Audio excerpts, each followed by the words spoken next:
ညီစုချီကိုအပိုင်း30ဘာလို့ John F. Connor ရဲ့ Never Love You ကဗျာကိုခဏခဏဖတ်မိနေမှမသိဘူးအာရောနေတာမျိုးမဟုတ်ပေမဲ့အရာရာတိုင်းကိုအကောင်းဆုံးပြင်ဆင်ပြီးအဆိုးဆုံးထိလည်းကြိုတင်ပြင်ဆင်ထားတတ်တဲ့ဗီဇာဆွဲရအစားအခုထိမဖြောက်ဖြတ်နိုင်သေးတာကြောင့်လားသားတဲ့မိခင်ကြီးဆုံးပါမှသာလက်ပြခွဲလေးရှိကြပြီမယ်တစ်ချိန်ချင်းကိုဇနာကသူထွက်ခွာသွားရမယ်တနေ့ကိုရှောက်လာခဲ့ရင်သူတို့နှစ်ယောက်ကိုလက်ပြခွဲပေးမယ်လူတစ်ယောက်ကိုမျှော်လင့်မိတယ်သူတွေလည်းမိမိနဲ့နီးတူလူဆိုတာကိုကွက်ကွက်ပြပြမသိသေးတဲ့အရွယ်လေးကလေးကနေကောင်းပြီးနောက်မှာမခွဲမခွာရှိနေပေးခဲ့တဲ့သူလေ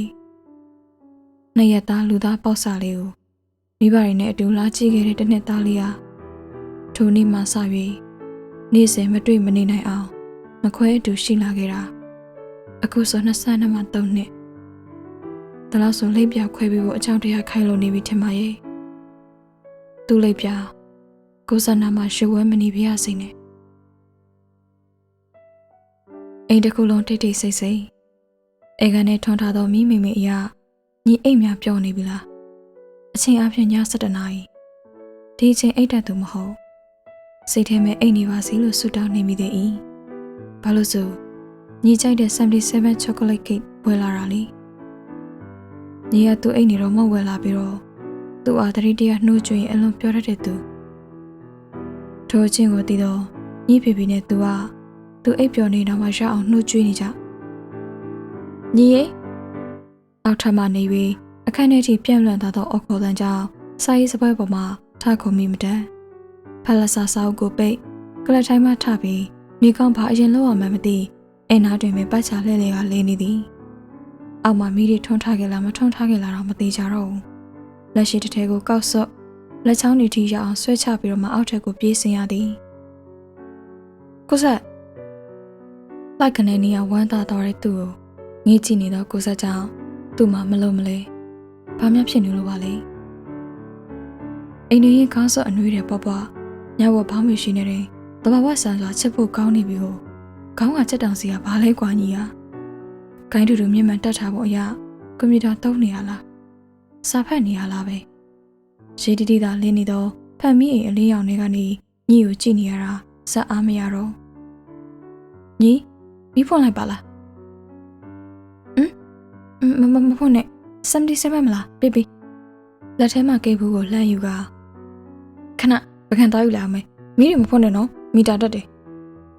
နေကောင်းထိုးထိုးပြောတော့ကိုဇက်တယောက်ဦးကြောင်ကြောင်ပြင်းချပြီးကြံနေခဲ့သည်မိဖွင့်လိုက်ရင်ရောဂါလက္ခဏာတစ်ခုဖြစ်တဲ့ဝါနေသောသူ့အရေးပြားတွေကိုကိုဇက်တွေ့လို့မဖြစ်ဘူးအခုနောက်ပိုင်းပိုတိတာလာ၍နေဘက်တွေဆိုကိုဇက်နဲ့မတွေ့အောင်ရှောင်နေရ၏မိဘတွေတော့အထူးတလဲရှောင်နေစရာမလို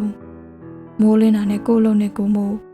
ကိုဇက်ကသာအတိကထားရှောင်ဖယ်နေရတယ်လို့ဖြစ်နေ၏ပကံတစ်ချက်နဲ့စောနဲ့ချောင်းကိုပကံတစ်ချက်ပဲလှမ်းယူကလိထားသောကိတ်ကိုထည့်ပြီးသည်လာထိုင်တာမူရဂီတာစီယုံနိုင်လျှောက်တာနဲ့ညီကိုတရိယာလိုဝဲလာတာဒီချိန်ဆိုင်ပိတ်နေပြီမလား7 နာရီလောက်ကတည်းကဝဲထားတာအလောက်ကမပြီးသေးရနဲ့စားဖက်နေရလားညီဟုတ်တယ်ဒါလေးကပါလေကိမုံကိုငုံကစားနေစီနေကောင်းကောင်းမှစက်တောင်စီအားသဘောတကျလားစော်နေသူလက်ထိပ်ဖြားရင်းနဲ့စုကဆွဲကြည့်လိုက်လက်ညှိုးနဲ့ရိုက်ကြည့်လိုက်နဲ့ဖေပါဗျာရော့ဒီမှာပကံကိုပကံတော့ကိုစားဖန်ပကံကိုသူ့ရှိတွန်းပို့ရင်ခေါင်းမှာစက်တောင်စီကိုပါတလက်စာရဲဆွဲဖြုတ်လိုက်တော့ဟာညီကမဖြုတ်ပါနဲ့ဒီတန်းလေးကြည့်ကောင်းနေအောင်ပြပြတလဲဆိုလာသူကိုဘာမှပြန်မပြောဘဲပကံနဲ့ကိတ်မုံထည့်ပေးနေစဉ်တမထက်နဲ့ညီနေမဲစားမယ်လေဟူ၍ထက်ကအမတ်မရှိဆိုပြန်သည်မစားနဲ့လေတံပြက်နေပဲတခုံးပြောလိုက်တာတော့စွန်းကင်ပြီးနေကောင်းပကံတွေကရအောင်ခတ်စား၏မစားစီခြင်းလို့မှမဟုတ်ပဲယောဂကုတ္တတာမျိုးမဟုတ်ပေမဲ့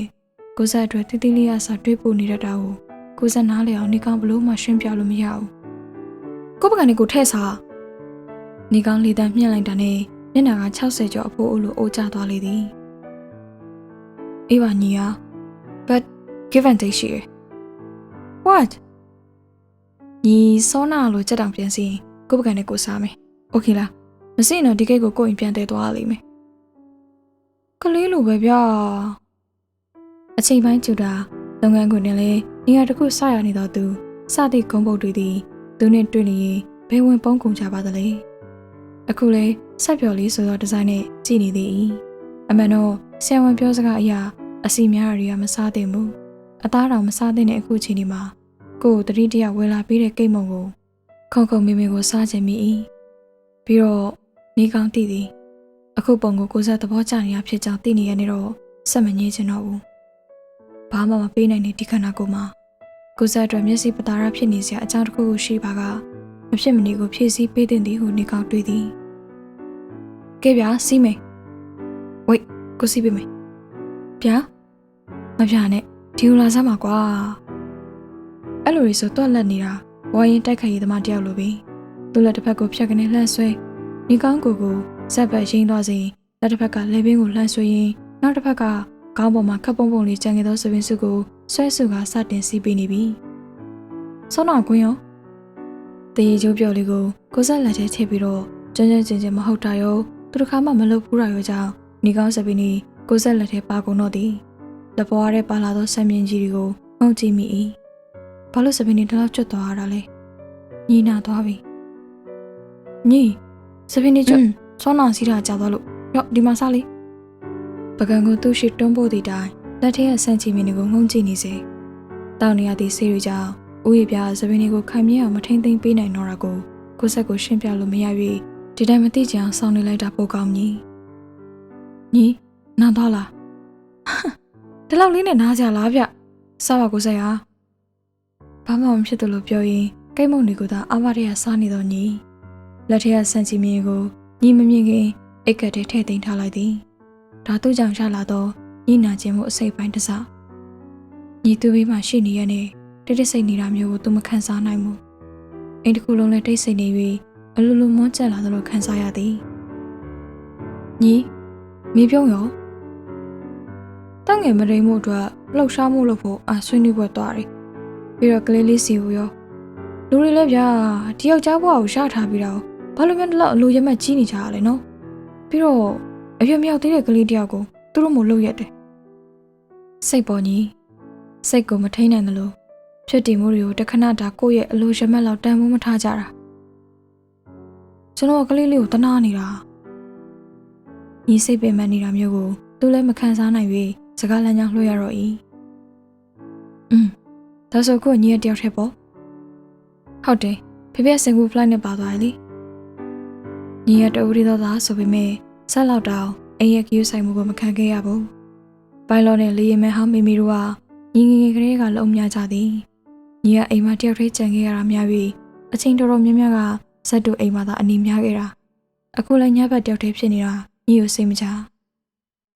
ညီကိုရင်ကိုလိုက်အိမ်မလားဟိုဝိုင်ဟာခေါ်မိသည်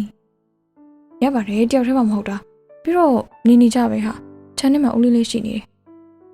အမှန်ညီနာမှာဘယ်သူနေကိုစိတ်မချတာဒါဆိုကိုလာအိပ်ပေးရမလားရပါတယ်ဆိုဗျာနေကောင်းတယောက်တည်းဖြစ်နေကိုဆက်ကသူ့အိမ်ကိုခေါ်သိနေကြတာငယ်ငယ်တုန်းကလေအခုနောက်ပိုင်းအတူတူမအိပ်ဖြစ်ကြတာပဲဘယ်လောက်ကြာနေပြီလဲမယုံလို့မဟုတ်ဘူးထက်နေကြီးတချင်းနေရလို့နောက်ဆုတ်ဖို့ကြိုးစားရင်းနဲ့ရှိတ်တိုးနေမိမှဆိုရတာမအိပ်ချင်သေးဘူးဗျာတက္ကသိုလ်ဝင်တာအဆောင်ရှိဂီတသွားတိကြမလားမျက်ခုံးတစ်ဖက်ပင်ကအဖော်ညှိနေသောညီစတိုင်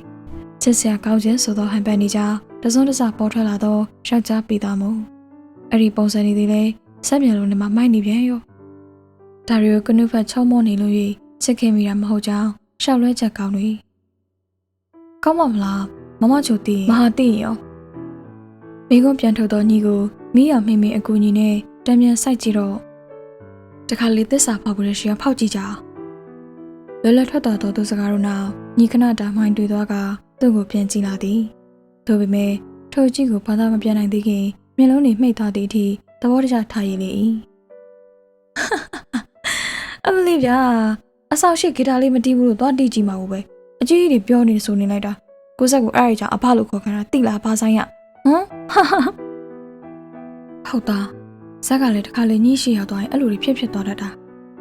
မောင်ရီထဲဝင်သွားတယ်ညှိပြုံးတစ်ပွင့်ကိုတမိတမောမငေးမိခင် ညီကဲ့သို့ပေါ်ပါခြင်းတွေထမ်းပို့လိုက်ရတော့၏ဒါဆိုတော့မယ်လေအခုဒီဇိုင်းနဲ့ပဲတော့မယ်နော်သူခပ်ပြုံးပြုံးနဲ့ပြောတော့ဖက်ရှင်အလေးထားတဲ့မျက်လုံးတွေဝိုင်းဆက်သွားသည်ဟမ်လဲပြရစီမရဘူးဒီပုံစံနဲ့ပဲတော့မယ်ဘာလဲကိုယ့်ကိုယုံကြည်မှုရှိဘူးလားညီ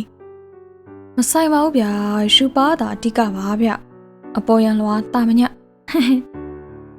အေးပါကွာဒီတီးနေနဲ့ခြားတိတ်တယောက်ထွက်ကြည့်ရင်နှကွင်းတစ်ခုဘလို့လဲစိတ်ခေါ်လားโอเคလေလာထညလေခင်တပင်တဲ့မာလီကနင်းမုံမုံကျဲထားတော့ပဝါပါကိုလွှမ်းချုပ်ရင်းအောင်လင်းပြီးတိုင်းအောင်တိတ်ဆိတ်ခြင်းနဲ့ချမ်းအေးခြင်းတရုပ်ကိုစက်နဲ့ညီအတွက်အတုံးတော်ခံခင်းချင်းကပြနေ၏ဆိုမိလူကတယောက်အဆောင်ရှိတိဂီတာတဲပြီးလိုက်လာရတာကဆိုင်းဆက်ဒီမှာထိုင်မဲ့ကိုဆက်ပြင်းနေမောက်တက်ပတ်ဝန်းကျင်တွင်တော့အကောင်ပလောင်လေးတွေဤတကြီးစီမိတန်ကလွှဲ၍အတန်လိုင်းတို့အလုံနားနေကြတဲ့ကဲ့သို့ရှိနေ၏ဘာဆိုရမလဲကိုဆက်လက်တစ်ဖက်အောက်ကတိုးကပ်မိလာတော့ဘရုပ်လေးမသိရင်ခတ်နေမယ်သူငငယ်ကကြည့်ဘူးတဲ့မြန်မာဗီဒီယိုကားတွေကမင်းသားတွေစတိုင်လာလုံနေတာဒီချင်းစိတ်ကိုထိမ့်နေတော့ပဲတဟဟထရည်ရင်ချက်တောင်စီကိုဆွဲတော့ဟာတိုးတတရေးပါကိုဆက်ရမြန်မာသချင်းတွေကလည်းတပုတ်မှအစားဆုံးမရအောင်နှခမ်းကိုကပ်ရေးခေါင်းပေါ်ကစဉ်းစားနေပုံကိုပေါင်ရိပ်ကွယ်နေရတော့ဆက်မငေးတော့အောင်ခေါင်းသာငုံထားလိုက်ရ၏ကောင်မလေးတွေအဆောင်ရှိကင်တာတီးဖို့လာတဲ့သူကကောင်းလေးတက်ကိုရင်ခုန်နေတဲ့ဆိုတာကနည်းနည်းတော့တမျိုးဖြစ်နေတာပေါ့ဗီတဲကိုတချင်းနေစိုးပြရင်လေခြာတိတ်တွေကဝိုင်းလာအောင်မယ်အဖိုးကြီးတွေဆိုပြီးတော့တရုတ်သချင်းဆိုလေတလုံးမတော်နားလိုက်ကြမှာမဟုတ်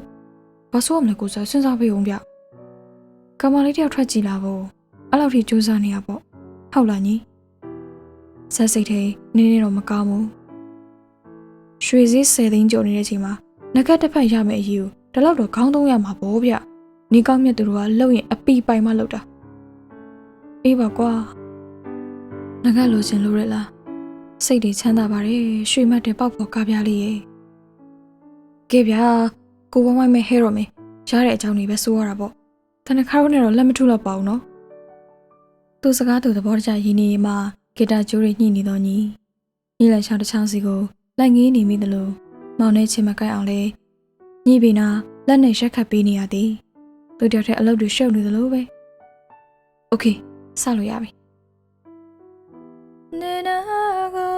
ငါမရောက်နိုင်လာဝိနေကချင်ငါလို့ငါတဲ့တွေချေခွေနေငိုစရာတဲ့ချမ်းလေးမြဲတမ်းဆိုအပီဟဲနေပြီမှာတိတ်ခနဲ့ရက်ဖြစ်ကအဲ့ဒါပြီးတော့ဘာလဲကိုစားကိုလည်းမသိဘူး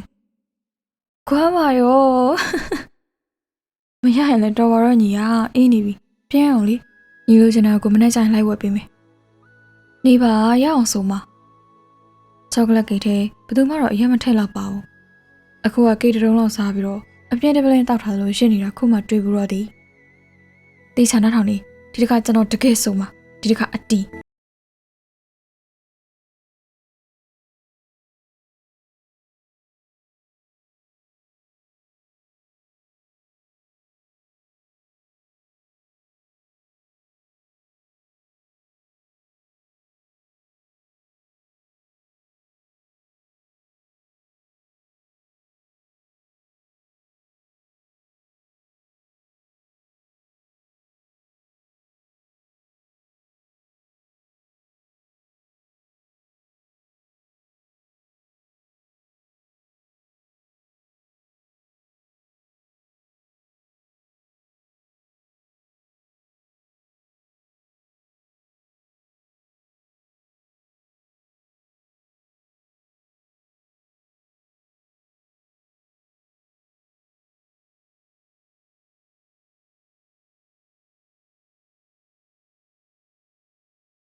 သူတို့စေကြောတဲ့အရွယ်ကနားထောင်ခဲ့ဘူးတော့ဝမ်ဝမ်ရဲ့စီးသခြင်းကိုအဆအဆုံးရနေသောညီကိုငေးနေရင်မှနှလုံးတွေပြန်ပွင့်လာသောညီကပြုံးပြရင်စုံနေသောဆက်ပါပြင်ကိုခပ်ပွားပွားပုတ်ကတုတ်ဖယ်ပြီးတော့မှ သူမျက်ရည်ကျနေတာကိုသတိထားမိသည်စက်ကိုရန်သတိမထားမိပါပဲဟိုးအတွင်းတနေရာကမွန်ချမ်းမှုအဆိုင်ခဲတူတို့အလိုလိုအရင်ပြောကြလာတာပင်။အိုမတွေ့လားကောင်းမလေးတွေ1 2 3 4 Oh my god 4ယောက်တောင်ဆိုတော့3မိနစ်နဲ့နှစ်ခွင်းနှစ်စုံကိုပိုင်သွားပြီ။မငိုနေပါနဲ့ဗျာငါးမူသားလေးနှစ်စုံလောက်နေတော့ဟေးတိတ်မြေတွေကိုလက်ပမိုးနဲ့ဖိအုပ်တုပ်ပေးနေသောညီလက်တွေကိုဖမ်းဆွဲလိုက်မိသည်။ဆက်လက်တွေသည်လည်းရှေ့ခဲရိုက်ခံထားသလိုတစ်ဆက်ဆက်နဲ့အေးဆက်တုပ်ရနေ၏။ညီမင်္ဂလိဆောင်ရှိမောင်ရိပ်ကွယ်နေသောအုတ်ခုံလေးပေါ်တွင်ဂီတာပေါမောတင်ကမြေရီတုပ်ပေးနေသောကောင်းလေးကိုညီအေးဆက်ဆက်လက်တွေမြေရီစာရီနှင့်ပူဆွေးနေသောကိုဆက်သည်အပူအေးရောင်နေရောဆက်ထားသောလူတယောက်ပေါ်ပကြီးကားတစ်ချက်ပမာဒီပကြီးကားကိုငေးကြည့်အောင်သာတတ်နိုင်တဲ့အနုပညာချစ်သူဟာကိုအတွက်မဟုတ်ဘူးဆိုတာကိုသိနေတော့ကိုဆက်လက်တွေအေးဆက်နေရပဲပြန်ချအောင်နော်ကိုတို့တနည်းအောင်သွားကြရင်ကောင်းမလားညီဟုတ်နေချင်းမြတ်ခီးတစ်ခုပဲဖြစ်ဖြစ်အားလုံးနဲ့ဝေးရမသွားချင်ပါဘူးနေကောင်းတော်တော်ရင်နဲ့မတ်တက်ထားရသည့်တိုင်ကိုဆက်ထိုင်ရသားနဲ့မော့ချီနေစေနေကောင်းလက်တစ်ဖက်ကိုကန်လျက်သားလက်တွေသည်လည်းအေးနေမြဲမျက်ဝန်းတို့သည်ဆိုနေတော့ဒါဘလို့ဘဝရီလဲအရာအလုံးကိုပြစ်ချထားခဲ့ပြီးတော့ခုချိန်ကိုဆက်နောက်လိုက်သွားရင်သူအတ္တကြီးသွားမှာသူနာနေကအကိုလိုချစ်သူလိုတခါတလေဘဝတိုက်ပွဲကြီးရဲဘော်ရဲဘက်တယောက်လိုတေတပန်တက်တဆုံသူ့နေရတဲ့ထဲမှာအတူတူပါဝင်လို့စိတ်နောက်ဆုံးကိုဆက်ရင်ဝင်ထဲမှာခေါင်းချခြင်းနဲ့မျောလင်းချက်ရှိခဲ့ပါတော့လေမကောင်းကြောင်းပို့ဆိုသလိုတနေ့ထက်တနေ့ရိုးရွေးနေတဲ့ဒီရုပ်ခန္ဓာနဲ့သူ့စီမှာဂယုဏတရားတို့ကိုချူမိယူခြင်းမူသူကိုဆက်ကိုချက်တာရှိုးရှိုးလေးခဏလေးအတွင်းအနာဂတ်ထိလွင့်ထွက်သွားတော့စိတ်အစဉ်အားမေတ္တာရှက်ခံကပြန်ပင့်ဆောင်ခေါ်ယူလျက်အိမ်မက်ရောက်နေသလိုမောင်ငေးကြည့်နေသူကိုထားတော့လေကျွန်တော်အိတ်ချင်နေပြီငကွင်းကကိုဆက်လာစာထုံမှဝယ်ပြီးလည်းရပါတယ်ဗျာအဲ့လောက်သွေးပြောပါတော့ထားတော့ဟိုဆိုလျက်ဝမ်းနေခြင်းအမှုကိုအဆောင်ခြင်းအဝတ်ပုံမလျော်မကန်အပြစ်မှုမျိုးမရှိရလေအောင်စိတ်မရှိသလိုဆွဲထူထားစီတော့ကိုကဒီလောက်လေးအတွက်နဲ့တုံးလှုပ်နေရလို့ညီရထင်နေရလားညီလိုချင်နေဆိုရင်ကိုကဘယ်နှခါမှညင်းခဲ့ဘူးလို့လဲတိုးရှိုးတောင်းမှန်နေဟန်တွေနေကောင်းသိသည်ခုနေသူတို့တနေရာကိုထွက်သွားသည်နဲ့နေကောင်းဆက်မတွေးရလောက်အောင်အနာဂတ်သည်မှောင်လွှမ်းနေသည်အဝေးဆုံးကိုထွက်ပြေးကြအောင်နဲ့ပြီးသွားမှာမဟုတ်တာသက်ဆုံးတိုင်းပျော်ရွှင်စွာနေသွားကြလေသည်ဆိုတာအိယာဝင်ပုံမြင်ထဲမှာပဲရှိတာမနေ့ပြန်မချိုတို့ပွဲရှိသေးရဲ့လေအခုချိန်ခီးထွက်ရင်ဘယ်လိုလုပ်အဆင်ပြေမလဲအိမ်မှာလည်းဘယ်သူမှမရှိဘူးပြီးတော့ကျွန်တော်တို့ပတ်စံလည်းပါမလာဘူးလေနောက်ဇာအော်ဟင်းလိုက်မိသည်ညီအားလေးသားမမနဲ့တောင်ပြောဖို့ရန်တွန်းဆုတ်တတ်သည်သူဟာခုတော့ညီကိုအော်လိုက်တာမျက်လုံးဝမ်းဝမ်းလေးတွေနဲ့မယုံနိုင်သလိုပြန်ကြည့်လာတော့ညီလက်ကိုဆွဲကားရှိရာသို့သာဆွဲခေါ်လိုက်မိတော့၏ထိုင်မဲ့သူချစ်မိတာကသူခေါ်ဆောင်လာတော့အားနဲ့စွာနဲ့ရုန်းကန်အော်ဟင်းလိုက်လာမဲ့မိမပြိုလေးတယောက်မှမဟုတ်ပဲကျွန်တော်မောင်မဲ့ကိုဆက်တီတီညီညီနဲ့ဆူဆူဆိုင်ဆိုင်ကြီးကပြောလိုက်တော့ညီအတန်လိုက်တွေအာနာတမျိုးကိန်းဝင်နေ၏နူးညံ့သောအမိန့်တော်မဟုတ်ပေမဲ့ဖြစ်တည်မှုကိုလေးစားစွာညီအာနာဆက်အောင်ဦးညွတ်မိသည်ကို့မယုံလားညီတဘောမတွေ့မသွားပါဘူးချီစုခတ်တူတူတခွန်းသာဆိုဟာလျက်ကားမောင်းသူနေရာတွင်ဝင်ထိုင်၏ရှင်ဘက်တစ်ခုလုံးမွန်းချက်လာသည်ညီရတော့ဖြင့်တီတီရင်ရင်ဆက်ကိုလည်းကြည့်မနေဘူးခန်းစားရခတ်တဲ့ခန်းစားချက်ကြီးဟာသူ့ရင်ထဲမှာအတန်တိတ်ပေါက်ကွဲနေတာသူသိလာတာမဟုတ်ဘူးဇက်သေးချသွားတာညီခဏခဏပြောကြတဲ့စကားရှိသည်လူတယောက်နဲ့ခွဲမနေနိုင်ဘူးဆိုတော့တဲ့အဲ့ဒီလူနဲ့ဘလောက်ကြာကြာအတူနေနိုင်မလဲစဉ်းစားရမှာတဲ့ညီဆိုတာသူနဲ့အချင်းအကြာကြီးမခွဲအတူတူရှိနေခဲ့သလိုသူကြာကြီးခွဲပြီးတော့မနေနိုင်တဲ့သူကားတစ်စီးလုံးတိတ်တိတ်ဆိတ်ဆိတ်နဲ့ပြည်လမ်းမကြီးပေါ်ပုံမှန်ထပ်ပို့တော့အမြန်ဆုံးပြေးလွှားနေ၏သူကတော့လှပလွန်ခဲ့သောအတိတ်နှစ်ရက်တည်းစီသို့သာနောက်ပြန်လှည့်ပြေးနေမိသည်ညီဆိုတဲ့လူသားလေးဒီလောကကြီးထဲဆရောက်လာတဲ့အချိန်ပထမဆုံးစထိုင်နိုင်တဲ့အချိန်သူအားကိုဟုစခေါ်ခဲ့သောအချိန်အဲ့ဒီအချိန်တော့စူကြီးကြီးတစ်ခုကိုရလိုက်တယ်လို့ပျော်လွန်၍ချမ်းနဲ့ပတ်ပြေးခဲ့ဘူးသည်ညီအိမ်မောကျသွားခြင်းထိတိုင်အောင်ကိုဟူသောထုံနှံစားတစ်ခုကိုမနာတမ်းခေါ်ခိုင်းခဲ့ဘူးသည်ညီ သူနှင့်ပတ်သက်သောပထမဆုံးနှုတ်ထွက်စကားလေးရပင်ထိုကဲ့သို့စေစားနိုင်ခဲ့သည်စကားတွေတီတီတတာပြောတဲ့ချိန်မှာလူကြီးတွေမေးသလိုကိုကိုချစ်လားဟုမေးချိန်တိုင်းသူရှင်တုန်နေခဲ့တာတွေမချစ်ဘူးလို့ပြောမှတွေကိုအယံကြောက်ခဲ့ရတာတွေဒါပေမဲ့ညီကအယံချစ်ဖို့ကောင်းသည်ဆက်မေးချိန်တိုင်းပြုံးရှင်စွာခေါင်းလေးတွင်တွင်ညှင်ရင်ချစ်တယ်ဟုအဆိုင်မတော်ဖြေပေးခဲ့တာပင်လောဘသားကောင်ဆက်ကဘယ်လောက်ထိချစ်လဲဟုလူကြီးစတိုင်ထုတ်ကမေးချိန်တိုင်းတခြားကလေးတွေဖြေခဲ့သလိုအများကြီးချစ်တယ်ဘာညာမဖြေခဲ့ပဲအားလုံးထပ်ပိုးချစ်တယ်ဟုသာညီကဖြေခဲ့တာအခုချိန်သူမေးရောညီဘလို့ပြန်ဖြေပါမလဲသူ့ကိုကိုဟုပင်မခေါ်တတ်တော့ညီရလေကောက်သာအာယုံဆိုင်မောင်းနေသောညီတွင်ယောက်ျားတစ်ယောက်၏တီးကြည်မှုနှင့်ကြည်ကောင်းနေ၏သူမမေးရပါဘူးငယ်တုန်းကဖြေခဲ့သလိုညီပြန်ဖြေပါမလားတေချာထပ်စဉ်းစားကြည့်ရင်သူကသာညီကိုချစ်ခဲ့လားဟုမေးခဲ့တာညီကိုချစ်တယ်ဟုတခါမှမပြောပြခဲ့ဘူးဘာလို့မြန်တော့ဆယ်စုနှစ်နှစ်ခုဖြတ်ခဲ့ပြီးရတော့မှဒီစကားတစ်ခုကိုညီအမပြောပြသေးရလဲဘာလို့မပြောပြခဲ့တာလဲကြီးစွာသောနောက်တရားတို့ကယူကျုံမြဖြစ်ခြင်းနဲ့အတူနှလုံးသားအားကြိတ်ချီမွနေ၏ပြောခွင့်ရှိပါမလားဟုသောစိုးရင်ပြပါရကသူ့ကိုမမှန်စေကိုစားရောက်ပြီမဝေးသောအကွာအဝေးသည်ဒီတစ်ခါမှပိုးရည်နီးနေသလိုစေပတီဘတ်ကိုဖြုတ်ကာကားတကားဖွင့်နေသောညီအားလှမ်းဆွဲလိုက်တော့ဝဲကျွန်တော်အိတ်ချင်နေပြီသွားတော့မယ်ဟူ၍ကားတကားဖွင့်ကအမြန်ရှောင်ခွာသွားလေတော့သည်နောက်လည်းပဲမကြည့်တော့ပဲခြံထဲသို့ခြေလမ်းကျဲများနဲ့ဝင်သွားတော့ညီကျော်ပြင်ကိုငေးရင်မှဆက်နောင်တာတို့ကအရေးဖြစ်အသွင်ပြောက်ကအပြင်လောကသို့ရောက်ချလာတော့သည်တည်တည်တသားရှောင်ဖယ်နေသောညီစိတ်ထားဘလို့ရှိနေမလဲဟုသူမတွေးတတ်ညီယောက်ျားပြီးသားခြင်းသူပြီးတော့မျိုးရိုးထိမ့်တဲ့ရမည်တူရတော့သားကံကြမ္မာကိုဘယ်သူစောင့်ရှောက်ပါစေသူတိုင်တယ်မည်ကျန်ဟာအကုန်ဆော့လွန်နိုင်ပါတယ်ညီကိုသာချစ်ခွင့်ပေးပါတော့တုံရည်နေသောခြေလမ်းတလက်လက်ဖြစ်နေသောရှင်ခုံတန်းအေးဆက်နေသောသူ့လက်ဘဝတွေ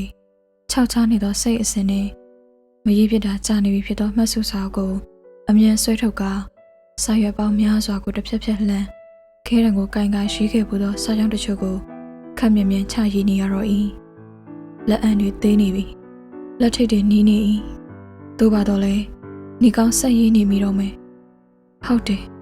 ကိုလိန်ထားမှသူမနာကျင်ရမှာကျွန်တော်ကိုဆက်ကိုမချစ်ပါဘူး